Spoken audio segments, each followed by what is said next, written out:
అందరికీ నమస్కారం. శ్రీమద్ భగవద్గీత ఆధ్యాత్మిక రహస్యాలు అనే శీర్షిక ద్వారా శ్రీ త్రినాథ్ గారు ధారావాహిక ప్రసంగం చేస్తున్నారు. వారి ధారావాహిక ప్రసంగంలో ఈరోజు 254వ ప్రసంగం చేస్తున్నారు. శ్రీ త్రినాథ్ గారికి స్వాగతం. శ్రీమద్ భగవద్గీత ఆధ్యాత్మిక రహస్యాలు ఈ కార్యక్రమాన్ని వీక్షిస్తున్నటువంటి సోదర సోదరిమణులకు నమస్సుమాంజలి, స్వాగతం, సుస్వాగతం. ఇప్పటికీ మీరు అర్థం చేసుకుని ఉంటారు, ఈ యొక్క ఆధ్యాత్మిక రహస్యాలు సర్వశాస్త్రమై శిరోమణి అయినటువంటి భగవద్గీత యొక్క ఆధ్యాత్మిక రహస్యాలు భగవంతుడే నిర్ద్వంద్వముగా ప్రకటించినటువంటి విషయం అన్నమాట. ఈ యొక్క గీతలో ఎన్నో అద్భుతమైన ఆధ్యాత్మిక రహస్యాలు ఉన్నాయని అనేక శ్లోకాల ద్వారా వారు ప్రకటించడం జరిగింది. అదేవిధంగా ఈ యొక్క ఆధ్యాత్మిక రహస్యాలని ఛేదించడం ద్వారా సాక్షాత్తు పరమాత్మ యొక్క అస్తిత్వము, ఉనికి అర్థమైందండి. ఆ విధంగా మనం కనిపెట్టగలుగుతామని కూడా భగవంతుడే చెప్పడం జరిగింది. కానీ ఏమైతుందంటే కొద్దిమంది మాత్రమే ఈ యొక్క విధానంలో చొరవ తీసుకుని పరమాత్మ యొక్క ప్రాప్తిని పొందుతారు అంటున్నాడు భగవంతుడు. విషయాన్ని దృష్టిలో పెట్టుకోండి. ఇప్పుడు ముఖ్యంగా మనము ధార్మికము ఆధ్యాత్మికం అన్న విషయం మీద ఫోకస్ చేద్దాము. ఇప్పుడు ఈ ఎపిసోడ్లో నేను ఒక ముఖ్యమైన విషయాన్ని తీసుకుంటున్నాను. మామూలుగా భగవంతుణ్ణి అనేక రకాలుగా మనం పూజిస్తూ వర్ణిస్తూ ఉన్నప్పుడు ఒక విధానముగా మనం ఏంటంటామంటే భగవంతుణ్ణి ఏ పతిత పావన అంటాం. ఏ పతిత పావన అంటే ఏమిటంటే అర్థం, మనము జన్మ జన్మలుగా ఈ విధంగా పాప కర్మల ద్వారా దైహిక భ్రాంతిలో వస్తూ మనం ఏం చేసామంటే ఈ విధంగా కుళ్ళిపోయాం, పాపాత్మలం అయిపోయాం. అంటే ఆత్మనే పాపిగా అయిపోయింది అనమాట. అందుకని చూసారా, పాపాత్మ అంటారు. మంచి పనులు చేస్తే పుణ్యాత్మ అంటారు, మహాత్మ, దేవాత్మ అంటే ఆత్మకి అంటుకుంటుంది. అర్థమైందండి. సో ఈ విధంగా పతితమైనటువంటి లేక పాపాత్మగా తయారైనటువంటి ఆత్మని ఇప్పుడు సంపూర్ణంగా పుణ్యాత్మగా, దేవాత్మగా తయారు చేయడానికే భగవంతుడు ముఖ్యంగా ఈ యొక్క భగవద్గీత యొక్క జ్ఞానాన్ని చెప్తున్నాడండి. ఈ విషయాన్ని మర్చిపోకూడదు. అందుకనే భగవద్గీతలో చాలా శ్లోకాలలో పవిత్రత అన్న విషయం ఉంటుంది, బ్రహ్మచర్యం అన్న విషయం ఉంటుంది. ఎందుకు భగవంతుడు ఆ రెండు పదాలని వాడాడు, పవిత్రత మరియు బ్రహ్మచర్యం? ఎందుకంటే ఇప్పుడు కలియుగం యొక్క ఎండింగ్ లో ఉన్నాం. ఒకదానికి లింక్ అర్థం చేసుకోండి. బుద్ధి నేత్రాన్ని తెరవండి. చాలా ఈజీగా అర్థం చేసుకోవచ్చండి. బుద్ధి నేత్రాన్ని తెరుచుకుంటే నేను మూఢత్వాన్ని విడిచిపెడతాను అని ఒక్క సంకల్పం మీరు చేయండి, మొత్తం భగవద్గీతలో మీరు జీవిస్తారు. ఏమాత్రము మీకు సందేహం అవసరం లేదండి. ఎందుకంటే ఇన్ని లక్షల మంది జీవిస్తున్నారుగా, హాయిగా ఎంజాయ్ చేస్తున్నారుగా, వాళ్ళ సమయాన్ని, శక్తులని, వాళ్ళ ధనాన్ని భగవంతుని యొక్క సందేశాన్ని ప్రాపగేట్ చేయడానికి ఖర్చు పెడుతున్నారండి. అర్థమైందండి. వాళ్ళు మిగతా అనవసరమైనటువంటి ఆ ఖర్చులు తగ్గించుకుంటారు, సమయాన్ని వృధా చేసుకోకుండా విలువైనటువంటి సమయాన్ని. ఎందుకంటే ఇప్పుడు కలియుగం మీకు అంతిమ సమయము, ఇది ఆఖరి జన్మ అన్నాడు. ఇక కొద్ది సమయంలో పరివర్తన కాబోతుంది అంటున్నాడు. 7వ అధ్యాయం 19వ శ్లోకంలో బహూనాం జన్మనాం అంతే. అంటే ఎన్నో సార్లు ఈ రెండు శ్లోకాలు 7:3, 7:19 గుర్తుపెట్టుకోండి. ఇప్పుడు ఎవరిలో అయితే ఆ పరివర్తన కావాలి అన్నటువంటి ఒక ఆలోచన వస్తుందో వాళ్ళు భగవంతుడు చెప్పిన మహావాక్యాల్ని తూచా తప్పకుండా పాటించాలి. ఎందుకంటే భగవంతుడు ఇస్తున్నటువంటి గిఫ్ట్, బహుమానం ఏంటంటే ఎన్నో జన్మలుగా మనకి శ్రేష్టాతి శ్రేష్టమైన భాగ్యాన్ని మనకు కలుగు చేస్తూ ఉన్నాడు. దైవీ సంస్కారాలతో కూడుకున్నటువంటి స్వర్గములోకి మనం పంపిస్తున్నాడు. అర్థమైంది. దానికోసం ఏమైనా చేయొచ్చండి. ఇప్పటి వరకు మనుషులు చెప్పిన మాటలు మేము విన్నాం. ఈ ఒక్క జన్మకి నా మాట వినండి అని భగవంతుడు చక్కగా ప్రాధేయపడుతుంటే, ప్రార్థిస్తుంటే, మనని ఏ నా పిల్లల్లారా అని పలకరిస్తుంటే ఆ వారి మాట వినాలా వద్దా కొంచెం ఆలోచించు. అర్థమైంది. అందుకనే ఇక్కడ ఆధ్యాత్మిక జగత్తులో పవిత్రతకి చాలా ప్రాముఖ్యత. ఇక్కడే గొడవలు వస్తాయి. ఈ పవిత్రత వ్రతాన్ని ధారణ చెయ్యండి అని ఎవరైనా చెప్పారనుకోండి గొడవలు వస్తాయి. ఎందుకంటే ఇది ధారణ చేయటం చాలా కష్టము. ఎందుకంటే జన్మ జన్మలుగా దైహిక భ్రాంతిలో, విషయ వికారాల వలయంలో కూరుకుపోయి కేవలం ఇంద్రియ సుఖాల కోసమే జీవితాన్ని మనం ఆ విధంగా అర్పణ చేసుకుంటూ ముందుకెడుతున్నాం. ఇప్పుడు ఒకసారి మీ గీతలో ఉన్నటువంటి పవిత్రత అన్న శబ్దం ఉన్నటువంటి 4 శ్లోకాలు మీ ముందు ఉంచుతాను, రాసుకునే వాళ్ళు రాసుకోవచ్చు.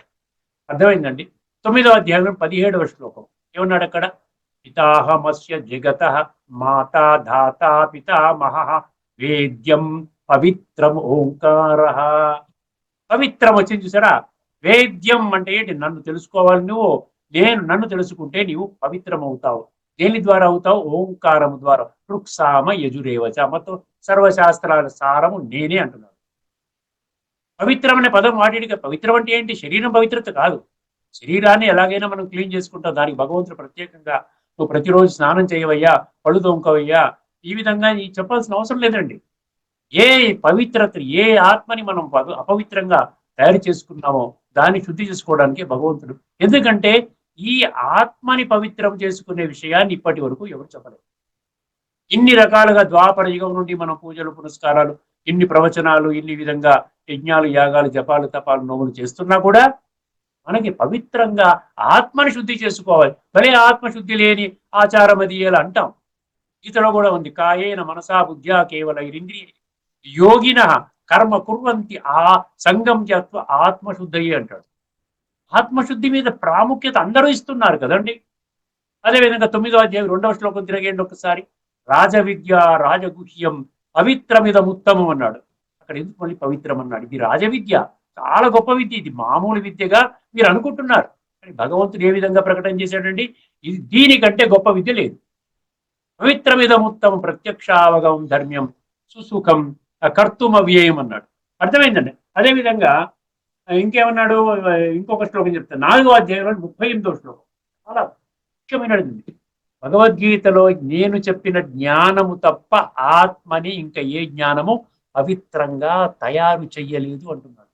ఈ జగత్తులో ఏ ధర్మానికి చెందినటువంటి జ్ఞానమైనా ఆత్మని శుద్ధి చెయ్యలేదు. 4వ అధ్యాయంలోని 38వ శ్లోకము. నహి జ్ఞానేన సదృశం పవిత్రమి ఇహ విద్యతే. అర్థమైందండి. నహి జ్ఞానేన సదృశం పవిత్రమిహ విద్యతే. ఇహ అంటే ఈ లోకములో ఆత్మని శుద్ధి చేసేటువంటి జ్ఞానము ఇంకా వేరొకటి లేదు అంటున్నారు. అర్థమైందండి. అదే ఇంకొక శ్లోకం కూడా చెప్తాను. 10వ అధ్యాయంలోని 12వ శ్లోకం. అర్జున వాచ. అంటే అర్జునుడు అంటే ఏంటి? స్పష్టంగా అర్థం చేసుకున్నవాడు అర్జునుడు అండి. భగవంతుని చెప్పిన మాటను తూచా తప్పకుండా ఆచరణలో పెట్టేవాడు అర్జునుడు. ఒకసారి గమనించండి ఏమంటున్నాడు అర్జునుడు. 10వ అధ్యాయంలోని 12వ శ్లోకం. పరం బ్రహ్మ పరంధామ పవిత్రం పరమం భవాన్ అన్నాడు. పురుషం శాశ్వతం దివ్యం ఆదిదేవం అజం విభుం అన్నాడు. అక్కడ ఏమొచ్చిందండి? భగవంతుడా, నీవు పవిత్రతా సాగరుడివి, పరమ పవిత్రుడివి, సదా పావనుడివి. నీవు త్రిగుణాలలో రావు కాబట్టి నువ్వు ఎల్లప్పుడూ అదే స్టేటస్ లో ఉంటావు. ఎల్లప్పుడూ ఆత్మిక స్టేటస్ లోనే ఉంటారు. ఎందుకంటే దేహదారులందరూ కూడా త్రిగుణాలలోకి వస్తారు. వాళ్ళు ఎంత సాత్వికంగా ఉన్నప్పటికీ కూడా ఫలానా యుగంలో సాత్వికము, మళ్ళీ ఫలానా యుగంలో రాజసికము, మళ్ళీ ఫలానా యుగంలో వాళ్ళే శరీరాలు మార్చుకుంటూ తామసికంగా అయిపోతారు. కానీ భగవంతుడు సదా పావనుడు. అర్థమైందండి. అదేవిధంగా బ్రహ్మచర్యం గురించి కూడా భగవంతుడు చాలా చక్కగా చెప్పాడు. బ్రహ్మచర్యం అంటే సెలిబసీ అంటారు. అర్థమైందండి. ఇది కంపల్సరిగా, ఇది మనం ఇప్పుడు కలియుగం యొక్క అంతిమ సమయంలో ఆఖరి క్షణాల్లో ఇంకా దేహ భ్రాంతిని విడిచిపెట్టమంటున్నప్పుడు, భగవంతుడు దేహాభిమానాన్ని విడిచిపెట్టమంటున్నప్పుడు పవిత్రతకి బ్రహ్మచర్యానికి ఎంత ప్రాముఖ్యత ఇచ్చాడో చూడండి. గీతలో మనకి 3 శ్లోకాలలో ఈ బ్రహ్మచర్యం అన్న పదం ఉంటుందండి. అర్థమైందండి. ఒక్కసారి ఆ శ్లోకాన్ని కూడా మీరు నోట్ చేసుకునే వాళ్ళు నోట్ చేసుకోండి. 6వ అధ్యాయంలోని 14వ శ్లోకం. ఒక్కసారి ఆ శ్లోకాన్ని వినండి. కేవలం బ్రహ్మచర్యం ఉన్నది అన్న పదం కోసమే చెప్తున్నాను. ఆ శ్లోకాన్ని నేను డీటెయిల్ గా విశ్లేషణ చేయటం లేదు. ప్రశాంతాత్మ విగత భీహి బ్రహ్మచారి వ్రతే స్థిత. 6వ అధ్యాయం 14వ శ్లోకంలో చెప్పాడు లక్షణాలు. ప్రశాంతాత్మ విగత భీ అంటే భయం, భయరహితుడే. ఈ విధంగా భగవంతుడు చెప్పినట్టుగా బ్రహ్మచారి వ్రతే స్థిత అంటే 6వ అధ్యాయంలోని 14వ శ్లోకం.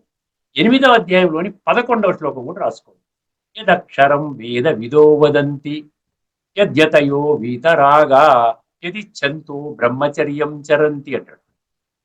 ఏ సన్యాసులు ఎందుకు బ్రహ్మచర్యాన్ని వాళ్ళు స్వీకరిస్తూ గృహస్థ మార్గాన్ని విడిచిపెట్టి సన్యాస మార్గాన్ని ఎంచుకుంటున్నారంటే దీనికోసం అన్నమాట. పవిత్రంగా మేము ఇంటిలో ఉంటే మేము పవిత్రంగా ఉండలేకపోతున్నాము.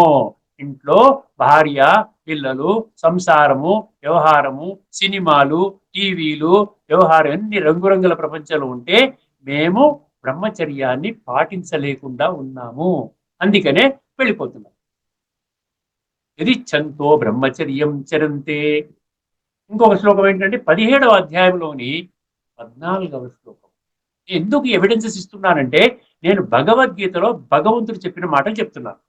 నేను సొంతంగా నా మాటలు చెప్పడం లేదు. అందుకని ఇప్పుడు 17వ అధ్యాయం 14వ శ్లోకంలో ఏమంటున్నాడు? దేవద్విజ గురు ప్రాజ్ఞ పూజనం అహింసాచ బ్రహ్మచర్యం అన్న. అక్కడ కూడా ఏమన్నాడండి? బ్రహ్మచర్యం అహింసాచ శారీరం తపముచ్యతే. తపస్సు, మానసిక తపస్సు అని 3 తపస్సుల గురించి వర్ణిస్తాడు. ఇక్కడ శారీరక తపస్సు గురించి దేవ ద్విజగురు ప్రాజ్ఞ పూజనం శౌచమార్జవం అహింసాచ బ్రహ్మచర్యం అహింసాచ. బ్రహ్మచర్యం పదం వచ్చింది కదా. బ్రహ్మచర్యం అంటేనే సెలిబసి. సెలిబసి అంటే పవిత్రత. ఎందుకంటే భగవంతుడు పతితులని పావనంగా తయారు చేస్తున్నాడు. పావనంగా అయ్యే ప్రక్రియలో ఏమేమి అవసరమో భగవంతుడికి తెలుసు. మనము చెప్పక్కర్లేదు, లేకపోతే ఇక్కడ ఉన్నటువంటి మనుషులు చెప్పక్కర్లేదు. లేదయ్యా వీళ్ళు చెప్పేది తప్పని చెప్పి అనక్కర్లే. అంటే అనుకోండి, భగవంతుడు ఏ విధంగా అయితే నిర్దేశకత్వం ఇస్తున్నాడో పవిత్రంగా అవ్వండి, బి హోలీ, బి యోగి అంటారు. యోగి భవ, పవిత్ర భవ అంటారు. మేము ఏదైతే ప్రింట్ చేస్తామో కరపత్రాలు ఏదైనా ప్రోగ్రామ్ లో టాప్ లో ఉంటుందన్నమాట. యోగి భవ, పవిత్ర భవ. బి హోలీ, బి యోగి. యోగి బనో, పవిత్ర బనో. ఏ భాషలో ఉన్నా ఆ విధంగా రాస్తారు. ఈ పవిత్రతకి ధార్మిక జగత్తులో ఎక్కడా కూడా ఆ ప్రోత్సాహం లేదు. పవిత్రంగా ఆత్మని శుద్ధి చేసుకోవాలి. ఇది సృష్టి పరివర్తన సమయము. దీనికి ఎటువంటి ప్రాముఖ్యత లేదండి. అంతకుమించి ఇంకోటి ఏం లేదు. ఈ విషయం మీకు స్పష్టం చేశాను. అందువలన ఆధ్యాత్మికత ఏ విధంగా గొప్పది అంటే, ఆధ్యాత్మికత భగవంతుడు నిర్దేశించిన మార్గంలోకి ప్రయాణం చేసే విధంగా మనకి ఈ విధంగా తీసుకొని వెళ్తుందండి. ఖచ్చితంగా భగవంతుని యొక్క ఏమిటంటే భగవంతుని కర్తవ్యం ఏంటి? ధర్మ సంస్థాపన కర్తవ్యం ఉంటే అతి త్వరలోనే ఈ భూమండలంపై సత్యత్రేతాయుగాలు అనబడే స్వర్గం స్థాపన కాబోతున్నది. అందులో శ్రేష్టమైన జన్మ అందులో శ్రేష్టమైన జన్మలు ప్రాప్తించుకోవడానికి కంపల్సరిగా ఆత్మని శుద్ధి చేసుకోవాలి. పవిత్రత అంటే శరీరం గురించి చెప్పడం లేదు, ఆత్మ యొక్క శుద్ధత. అదే పవిత్ర ఆత్మగా, శుద్ధాత్మగా మనం ప్యూరిటీ అని మనం ధారణ చేయాలి. కానీ ఇప్పుడు మనము తదుపరి మన సబ్జెక్ట్ ఏదైతే ఉందో కర్మఫల త్యాగం అంటున్నాడు. అదేవిధంగా కర్మ ఫిలాసఫీని కూడా మనం కొంచెం తెలుసుకునే ప్రయత్నం చేస్తున్నాం. ముఖ్యంగా మనం ఏం తెలుసుకోవాలండి? కర్మ అంటే ఏమిటి తెలుసుకోవాలి. రెండవది వికర్మ అంటే ఏంటో తెలుసుకోవాలి. మూడవది అకర్మ అంటే ఏంటో తెలుసుకోవాలి. ఇప్పుడు అకర్మ అనే పదం కూడా కొన్ని శ్లోకాల్లో భగవంతుడు స్పష్టం చేయడం జరిగింది. అర్థమైందండి. సో ఈ కోణంలోనే మనము ఏ శ్లోకం తెలుసుకుంటున్నాం? మనం ఇదివరకు కూడా 3వ అధ్యాయం నుంచి కర్మయోగంలో కొన్ని శ్లోకాలు మనం పరిశీలించామండి. మరొక శ్లోకాన్ని మనం తెలుసుకునే ప్రయత్నం చేద్దాం. అర్థమైందండి. మనము అనుకోవడం 5వ శ్లోకం, 3వ అధ్యాయంలోని 5వ శ్లోకం మనం తెలుసుకున్నాము. ఇప్పుడు మనము 3వ అధ్యాయంలోని 8వ శ్లోకం చూడబోతున్నాం. 3వ అధ్యాయంలోని 8వ శ్లోకాన్ని మీరు స్పష్టంగా రాసుకోండి. ఈ శ్లోకంలో భగవంతుడు చెప్పినటువంటి అలోతైన తత్వం ఏమిటో అర్థమవుతే మనకు కూడా కాస్త కర్మ ఫిలాసఫీ అర్థం చేసుకో. ఎందుకంటే కర్మ ఫిలాసఫీ ద్వారానే దీన్ని స్పష్టంగా అర్థం చేసుకుంటేనండి సంస్కార పరివర్తన చేసుకోగలుగుతాం. వికర్మల ద్వారా నా ఆత్మ కుళ్ళిపోతుంది, సుకర్మల ద్వారా నా ఆత్మ శక్తిశాలిగా తయారవుతుంది, పవిత్రంగా తయారవుతుంది. ఈ మధ్యలో అకర్మ అంటే ఎటువంటి కర్మ చేయనటువంటి స్థితి గురించి కూడా నేను కర్మ చెయ్యను అంటే కర్మ బంధనంలోకి నేను రాను అన్న విధంగా ఉంటున్నారు. కాబట్టి అకర్మ గురించి కూడా భగవంతుడు టచ్ చేయడం జరిగింది. అకర్మ, సుకర్మ, వికర్మ, కర్మ. దానిలో ఒక 2-3 శ్లోకాలు ఉన్నాయి. మనం రాబోయే 2-3 ఎపిసోడ్స్ లో మనం కొంచెం ఆ క్లారిటీ తీసుకున్నామంటే అప్పుడు మనకి కర్మలు, ఎటువంటి కర్మలు మనం చెయ్యాలి అన్న సంగతి మనకు అర్థమవుతుంది. ఒక్కసారి 3వ అధ్యాయంలోని 8వ శ్లోకాన్ని మనం పరిశీలిద్దాం. ముందుగా ఒక్కసారి ఆ శ్లోకాన్ని చూడండి. నియతం కురు కర్మత్వం కర్మజ్యాయో హ్యకర్మణః.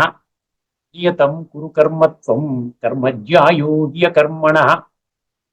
శరీరయాత్రాపి చ తే న ప్రసిద్ధ్యేద కర్మణః. శరీరయాత్రాపిచతే న ప్రసిద్ధి కర్మణ. ఇక్కడ అకర్మణ రెండు సార్లు వచ్చిందండి అకర్మ. అర్థమైందండి? ఒక్కసారి పద విచ్ఛేదన చేసుకుందాం, చాలా ఈజీగా అర్థమవుతుంది. బుద్ధి నేత్రాన్ని ఇప్పటికే మీరు తెరుచుకునే వింటున్నారు, లేకుండా ఉంటే వినలేరండి. బుద్ధి నేత్రం మూసుకుంది, అంధవిశ్వాసములో ఉంది అంటే ఈ కార్యక్రమం మీకు చాలా బోర్ కొడుతుంది, మీకు అర్థం కాదు. అర్థమైంది? అందుకనే దీన్ని ఎక్కువ మంది ఇష్టపడరు. ఎందుకంటే ఇది లోతైన తత్వం. మన జీవితాన్ని ఎలాగా పరివర్తన చేసుకోవాలి ఇప్పటి వరకు మనకు ఎవరు చెప్పలేదు. ఎవరు అందరూ కూడా చెప్పిన వాళ్ళందరూ చెప్పేవాళ్ళు కూడా భౌతిక దేహాభిమానంలోనే ఉండి చెప్తున్నారు, వినేవాళ్ళు కూడా 100% దేహాభిమానంలో ఉండే చెప్తున్నారు. అలాంటి ఒక్కసారి భగవంతుడు వచ్చి నీవు దేహాభిమానం కాదు నాయనా, నువ్వు ఇప్పుడు ఈ సమయం క్రిటికల్ సమయమో, సంక్లిష్ట సమయమో, ఇప్పుడు ఆత్మాభిమానిగా నువ్వు అవ్వాలి అని భగవంతుడు చెప్తున్నప్పుడు అన్నీ నాకు అవసరం లేదు. ఎందుకంటే ఆత్మాభిమాని పవిత్రత అంటే భౌతిక వాంఛలని తగ్గించుకోవాలి కదా, ఇంద్రియ సుఖాలని మూసేయాలి కదా. ఎవరు ఇష్టపడతారండి? ఇష్టపడరు కదా.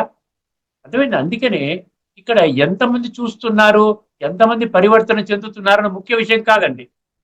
ఒక్కడో నూటికో కోటికో ఒక్కడే పరివర్తన అవుతాడు, వాడి కోసం అనమాట. భగవంతుడు ఎంత కష్టపడుతున్నాడు చూసారా, కొద్ది మంది కోసమే ఈ యొక్క జ్ఞానాన్ని, ఈ విశ్లేషణ మనకు అందిస్తూ ఉన్నాడు. ఈ యొక్క ఒక మీడియం మనకి భగవంతుడు మనకి ఇచ్చారు. డాక్టర్ ఆచార్య బిట్టు వెంకటేశ్వర్లు సోదరులు, వారు సంస్కృతి సంపద, వారి పేరు నిజంగా ఆ యొక్క యూట్యూబ్ ఛానల్ పేరు కూడా అద్భుతమైన పేరు పెట్టారండి ఆయన, సంస్కృతి సంపద. అర్థమైందండి? మన కల్చరల్ ఎసెట్ అన్నమాట. ఆ సంపదని మనం విడిచిపెట్టి భౌతిక సంపద వెంట పడ్డాము, కల్చర్ని విడిచిపెట్టాము, భాషని విడిచిపెట్టాము, విలువలను విడిచిపెట్టాము. అర్థమైందండి? ఈ యొక్క ఆత్మని శుద్ధి చేసుకోవాలన్నటువంటి యోగి వేమన ఎప్పుడో చెప్పినటువంటి విషయము, ఆత్మశుద్ధి కాకుండా ఏమి లాభం లేదయ్యా అని చెప్పిన విషయాన్ని మనం విడిచిపెట్టాం. ఒకటి పవిత్రత గురించి, బ్రహ్మచర్యం గురించి పతంజలి అష్టాంగ యోగ సూత్రాల్లో కూడా ఉందండి. 1400 సంవత్సరాల క్రితం వచ్చాడు ఆయన పతంజలి. అష్టాంగ యోగ సూత్రాల్లో కూడా యమ నియమాలు చూడండి ఒక్కసారి, మీరు గమనించండి. అందులో కూడా బ్రహ్మచర్యం గురించి టచ్ ఉంటుంది. గమనించండి, అందరూ చెప్తున్నారు కానీ నేను పట్టించుకోను అంటే, ఎవరు పట్టించుకుంటారో వాళ్ళు బాగుపడతారు, ఎవరు విడిచిపెడతారో వాళ్ళు పాడైపోతారు. ఎందుకంటే రేపు రాబోయే స్వర్గంలో శ్రేష్టమైన జన్మ తీసుకోవడమే ముఖ్య లక్ష్యముగా, సంస్కార పరివర్తన దిశగా భగవంతుడు చెప్తున్నాడు. ఈ విషయాన్ని మర్చిపోవాలి. నేను ఎక్కడ ఏ కోణాన్ని కూడా విడిచిపెట్టడం లేదండి. ఎక్కడైనా ఒక టచింగ్ వస్తుందేమోనని ఒక తాపత్రయం అన్నమాట, అంతకుమించి ఇంకోటి. అదే నేను స్పష్టంగా అర్థం చేసుకున్నాను, నేను స్పష్టంగా జీవితంలో ఆచరించే ప్రక్రియని ప్రతినిత్యం కూడా చేస్తున్నాను, కాబట్టి నేను ఆనందంలో ఉన్నాను. అటువంటి స్థితిలో మీరు కూడా ఎందుకు అటువంటి స్థితిలో రాకూడదు అనేటువంటి ఒక తాపత్రయం అనమాట. ఒకసారి వినండి. నియతం కురు కర్మత్వం అన్నాడు. నియతం అంటే ఏమిటి? నేను ఒక పదాన్ని విశ్లేషణ చేస్తున్నాను. నియత కర్మ అన్నాడు. కురు అంటే చేయడం, నియతం కురు కర్మత్వం. త్వం అంటే నీవు, నీవు అంటే నేను. భగవంతుడు ఏమంటాడు? నీవు అంటే అక్కడ ఒక్క అర్జునుడికి చెప్తున్నాడు అనుకుంటున్నారు మీరు, కాదు, 850 కోట్ల మందికి చెప్తున్నారు. ఎందుకంటే అందరికీ కూడా పరమాత్మ సంతానం. అర్జునుడు ఒక్కరే కాదు, ఎవరైతే తెలుసుకుంటారో జ్ఞానము ద్వారా, జ్ఞాన అర్జన ద్వారా తెలుసుకుంటారో వారు అర్జునుడు. అక్కడ మనం ఏం చిన్న పప్పులో కాలు ఎక్కడేసేవండి, ఆ విధంగా అర్జున అనే విశ్లేషణ దగ్గర ఏమనుకున్నా ఒక అర్జునుడు అనేవాడు ఒక వ్యక్తి ఉన్నాడు అనుకుంటున్నాం. అలాంటిది ఏమీ లేదండి. మనలోనే ఉన్నటువంటి వాళ్ళు అర్జునుడు, దుర్జనులు అందరూ ఇక్కడే ఉన్నారు. నియతం కురు కర్మత్వం కర్మజ్యాయేహ్య కర్మణ అన్నాడు. నియత కర్మ అంటే ఏమిటి? నియత కర్మ అంటే భగవంతుడు వర్తమానములో శ్రీమద్ భగవద్గీత ఆధ్యాత్మిక జ్ఞానము ద్వారా ఎటువంటి కర్మలను చెయ్యమన్నాడు, ఎటువంటి స్థితిలో నిన్ను ఉండమని కర్మ చేయమన్నాడు. ఒక్కసారి గమనించండి. నియత కర్మ అంటే విధిపూర్వకమైనటువంటి కర్మ. విధిపూర్వకం అంటే ఏంటి? స్వయాన్ని ఆత్మగా అర్థం చేసుకుని ఆత్మిక స్థితిలో ఉండి పరమాత్మ యొక్క స్మృతిలో ఉంటూ రాజయోగం అనే ప్రక్రియ ద్వారా పరమాత్మతో సంబంధాన్ని జోడించి మనసు బుద్ధి ద్వారా పరమాత్మ నుండి శక్తులు, గుణాలు, జ్ఞానాన్ని మనం స్పష్టంగా అర్థం చేసుకుని, ఎందుకంటే భగవంతుడు ఆది మధ్యాంతాల జ్ఞాని. అర్థమైందండి? త్రికాలజ్ఞుడు, త్రిలోకి నాథుడు, త్రినేత్రి ఇలాగ చెప్తారు కదా భగవంతుడి గురించి. సో ఆయన చెప్తున్నటువంటి ఆ సంపూర్ణ జ్ఞానాన్ని మనము ఆకళింపు చేసుకోవడం అన్నమాట. అర్థమైందండి? విధిపూర్వకం అంటే అది ఆత్మిక స్థితి, పరమాత్మిక స్మృతి. ఈ యొక్క గుణాలు ప్రాప్తి, గుణాలు సంస్కారాల పరివర్తన జరిగేటువంటి స్థితిలో నువ్వు కర్మ చేయాలి. అంటే ఎటువంటి కర్మ? ధర్మ సంస్థాపన కర్తవ్యాన్ని సమర్థించే కర్మ చెయ్యాలి. అర్థమైందండి? 4వ అధ్యాయంలోని 7, 8 ఫేమస్ శ్లోకాలు ఉన్నాయి కదా. ధర్మ సంస్థాపన కర్తవ్యాన్ని సమర్థించే, అంటే భగవంతుడికి శరీరము లేదు కాబట్టి భగవంతుడు శరీరధారులైనటువంటి తన పిల్లలు, దేహధారులు, వాళ్ళకి దేహం ఉన్నది, నేను నా మాట విని నేను చెప్పినటువంటి పాయింట్ని యాక్యురేట్ గా నేను అర్థం చేయించగలిగితే వాళ్ళు నా మాట వింటారు, నా మార్గంలో నడుస్తారు. అటువంటి నా మార్గంలో నడవడానికి ఇష్టపడినటువంటి వాళ్ళ ద్వారా నేను నా యొక్క ధర్మ సంస్థాపన కర్తవ్యాన్ని చేస్తాను అంటున్నాడు. సరే, ఎంత చక్కటి, ఇప్పటికే కొన్ని లక్షల మందిని తయారు చేశారు. అదనమాట విధి. నియతం కురు కర్మత్వం అంటే అదనమాట. ఆ విధమైనటువంటి కర్మ చెయ్యాలి. ఇది నియతం కురు కర్మత్వం కర్మజ్యాయే కర్మణ. అర్థమైందండి? ఇది ఇది అంట అకర్మణ అంటే అసలు కర్మ మానేయటం అనమాట. దానికంటే నియత కర్మ చేయటము శ్రేష్టము అంటున్నారు. జాయసి అంటే అది గొప్పది అని అర్థం అన్నమాట. అర్థమైందని మొదటి 2 పంక్తులు చెప్పాడు. నియతం కురు కర్మత్వం కర్మజ్యాయే హ్య కర్మణ హి అకర్మణ. హ్య అకర్మణ అంటే హి అకర్మణ. అకర్మణ అంటే కర్మని విడిచిపెట్టడం. ఇప్పుడు మనం చూస్తున్నాం కదా, కర్మని విడిచిపెట్టి వెళ్ళిపోతున్నారు, సన్యాసం అయిపోయి అడవిలోకి వెళ్ళిపోతున్నారు, కొండల మీదకి వెళ్ళిపోతున్నారు, తపస్సు కోసం వెళ్ళిపోతున్నారు. ఇక్కడ ఏమంటున్నాడు? కర్మని విడిచిపెట్టదు అంటున్నాడు. నియత కర్మ చెయ్యి అంటే ఆత్మనుభవము, పరమాత్మనుభవం, రాజయోగము, సంస్కార పరివర్తన. ఇదే మొత్తం సబ్జెక్ట్ అంతా ఇదేనండి. మీరు 250 ఎపిసోడ్స్ తిరగేయండి, ఇదే చెప్తాను. ఇంకే వేరే ఏ శ్లోకం చెప్పినా ఈ పాయింట్కే వస్తాం. ఆత్మ, పరమాత్మ, రాజయోగము, సంస్కార పరివర్తన, తర్వాత ఆ విధంగా స్వర్గానికి వెళ్ళటం, శ్రేష్ఠ జన్మ తీసుకోవడం, అది అద్భుతమైనటువంటి జీవితాన్ని పొందడం. ఆ విధంగా కాలచక్రంలో సత్యత్రేత అయిన ద్వాపర కలి. ఇంతే సింపుల్ జ్ఞానం. ఎంత సింపుల్ జ్ఞానం అండి! ఎన్ని 574 శ్లోకాలు ఇదే మీనింగ్ వస్తుంది. నియతం కురు కర్మత్వం కర్మజ్యాయో హ్య కర్మణ. ఎందువలన నువ్వు కర్మ చెయ్యాలి అనేది మళ్ళీ 3వ పంక్తి 4వ పంక్తిలో స్పష్టం చేస్తున్నాడు. శరీరయాత్రాపిచతే నా ప్రసిద్ధే. శరీరయాత్ర ఎలా కొనసాగుతుంది? నువ్వు ఇల్లు వాకిలి విడిచిపెట్టేసేసి ఆ విధంగా నువ్వు ఎలాగ భోజనం చేస్తావు? వంట చెయ్యవు, నువ్వు అగ్నిహోత్రాన్ని మండించవు, అర్థమైందండి, కర్మలు చెయ్యవు, మళ్ళీ నీకు ఎలాగ పుట్ట పోషించుకుంటావు? అడుగుతున్నాడు భగవంతుడు. శరీరయాత్రాపిచతే. శరీరయాత్ర కూడా మనకి సరిగ్గా సమకూరడానికి కూడా ఏమంటున్నాడు? శరీరయాత్రాపిచతే నా ప్రసిద్ధే అకర్మణ అన్నాడు. నా ప్రసిద్ధేత్ అకర్మణ అన్నాడు. ఆ విధంగా దానివల్ల కూడా నీ శరీర యాత్ర కూడా కొనసాగదురా నాయన. నువ్వు ఖచ్చితంగా కర్మ చేయవలసిందే. కర్మ చెయ్యకూడదని నేనెక్కడా చెప్పలేదు. ఏ ఒక్క పంక్తి అయినా నువ్వు చూపించగలుగుతావా? 574 శ్లోకాలు, ఒక్కొక్క శ్లోకంలో 4 పంక్తులు. అర్థమైందండి? అంటే 2500 పంక్తులు ఉన్నాయి. అందులో ఒక్క పంక్తిలో నేను నువ్వు శరీరాన్ని ఈ విధంగా కర్మ సన్యాసం చేసేసే, కర్మని చెయ్యక్కర్లేదు, శరీర పోషణ కోసం అన్యుల మీద ఆధారపడు అని నేను ఎక్కడైనా చెప్పానా అంటున్నాడు భగవంతుడు. సర్వశాస్త్రమై శిరోమణి శ్రీమద్ భగవద్గీత కాబట్టి భగవద్గీతలో లేదంటే ఏ శాస్త్రంలో కూడా ఉండదు. ఎందుకంటే సర్వశాస్త్రాలకి తల్లి లాంటిది భగవద్గీత అనుకుంటున్నాం కదా. అదే కదా, మీరు గూగుల్లో కొట్టండి, లేదా ChatGPT అడగండి, సర్వశాస్త్రమై శిరోమణి వాట్ ఈస్ దట్ స్క్రిప్చర్ అంటే శ్రీమద్ భగవద్గీతలు వస్తుంది. యథార్థాన్ని తెలుసుకోవడానికి బుద్ధినేత్రాన్ని వాడుకుంటే ఇంత అద్భుతమైనటువంటి జ్ఞానాన్ని ఇప్పటి వరకు కూడా నేను కేవలం పఠన పారాయణ శ్రవణ ప్రచార ప్రసారానికే వినియోగిస్తున్నానేమిటి అని కూడా మీకు అనిపిస్తుంది. నియతం కురు కర్మత్వం కర్మజ్యాయే హ్య కర్మణ శరీరయాత్రాపిచతే నా ప్రసిద్ధే అకర్మణ అన్నాడు. అర్థమైంది కదండి? అందుకని కర్మరహిత జీవితాన్ని కోరుకోవటం లేదు. కర్మ సన్యాసము అంటే ఏమిటో తెలుసా? కర్మ సన్యాసము అంటే కర్మలని సన్యసించటం కాదు. ఏమి సన్యసించాలండి? దేహాభిమానాన్ని సన్యసించాలి, విషయ వికారాలని సన్యసించాలి. కామ వికారము, బ్రహ్మచర్యం గురించి చెప్పుకున్నాం కదా. కామ వికారము నిషిద్ధము, క్రోధ వికారము నిషిద్ధము. అర్థమైందండి? ఈ కామం మహాశత్రువు. ఎన్ని శ్లోకాలు ఉన్నాయి భగవద్గీతలో. మొత్తము ఆత్మని శుద్ధి చేసుకోవడానికి నీవు ఏ మార్గంలో నడవాలి, ఇంద్రియాలని అదుపులో పెట్టుకో, మనసుని అదుపులో పెట్టుకో, విషయ వికారాలను అదుపులో పెట్టుకో, ఆత్మని నిగ్రహించుకో. ఇవన్నీ 205 శ్లోకాల లిస్ట్ ఉందండి నా దగ్గర. 205 శ్లోకాలు అంటే సుమారు 40% ఆఫ్ ద భగవాన్ వాచ్ 574 శ్లోకాల భగవంతుడు ఏమంటున్నాడు. ఎందుకంటే ఇప్పుడు ఆత్మని శుద్ధి చేసుకుంటే భగవంతుడి యొక్క లక్ష్యం నెరవేరుతుందండి. ఎందుకంటే భగవంతుడు స్వర్గాన్ని స్థాపన చేస్తున్నాడు. స్వర్గాన్ని స్థాపన చేసినప్పుడు అందులో నివాస యోగ్యులైనటువంటి ధర్మ ఏమంటారు మన దైవీ సంస్కారాలతో కూడినటువంటి ఆ వ్యక్తిత్వం ఉన్నటువంటి వాళ్ళు అక్కడ పుట్టాలి కదండి. అక్కడే కదా ఉండాలి. అప్పుడే దాన్ని స్వర్గం అంటారు కదా. అందుకనే మనం అనుకున్నాం కదా, అక్కడ ఏమంటారండి, దాన్ని సనాతన ధర్మము అంటారు. దైవీ సంస్కారాలతో కూడుకున్న మనుషులనే దేవీ దేవతలు అంటారు. అందుకని అది ముందు ఫస్ట్ ధర్మము. అక్కడ ఇంకో రెండవ ధర్మము లేదు. సత్య త్రేతాయుగాల్లో మీకు క్రిస్టియానిటీ లేదు, మీకు ఈ ఇస్లాం ధర్మము లేదు, బౌద్ధ ధర్మము లేదు, సిక్కు ధర్మము లేదు, జైన ధర్మము లేదు, ఏ ధర్మము లేదు. ఒక్కటే ధర్మం ఉంటుంది, 2 యుగాలు గుర్తుపెట్టుకోండి. అందుకని దాన్ని ఏమన్నాడు, ఆది సనాతన దేవీ దేవత ధర్మము అంటున్నాడు భగవంతుడు.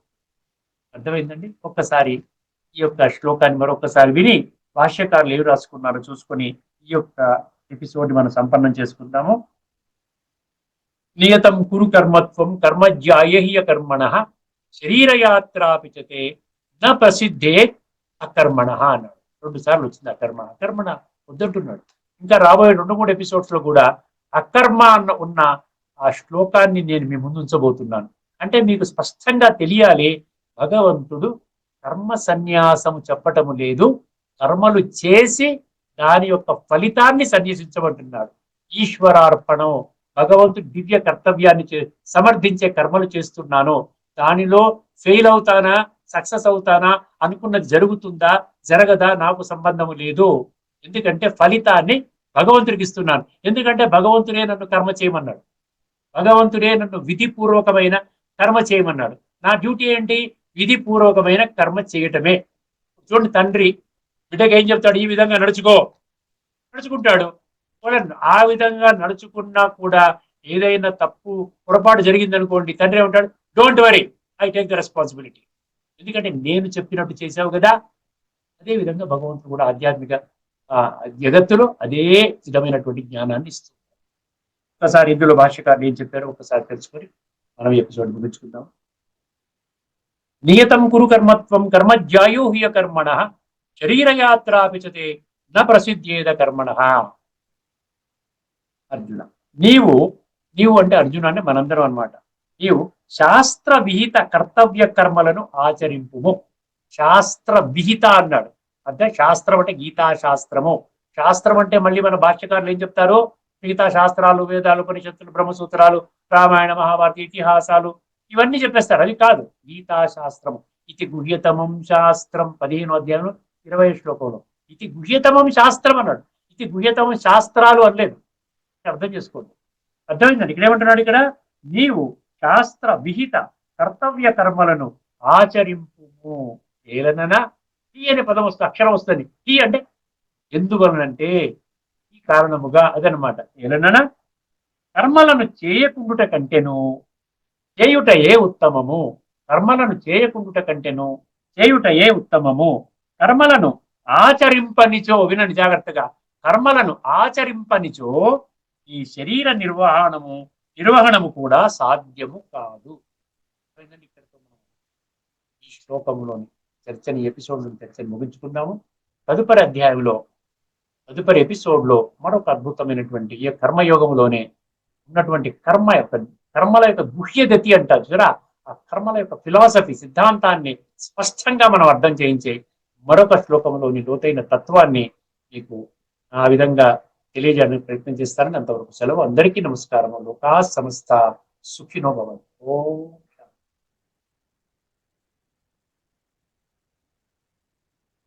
శ్రీమద్ భగవద్గీత ఆధ్యాత్మిక రహస్యాలు, దాని తాత్వికత గురించి సవివరంగా విశ్లేషించిన శ్రీ త్రినాథ్ గారికి ధన్యవాదాలు.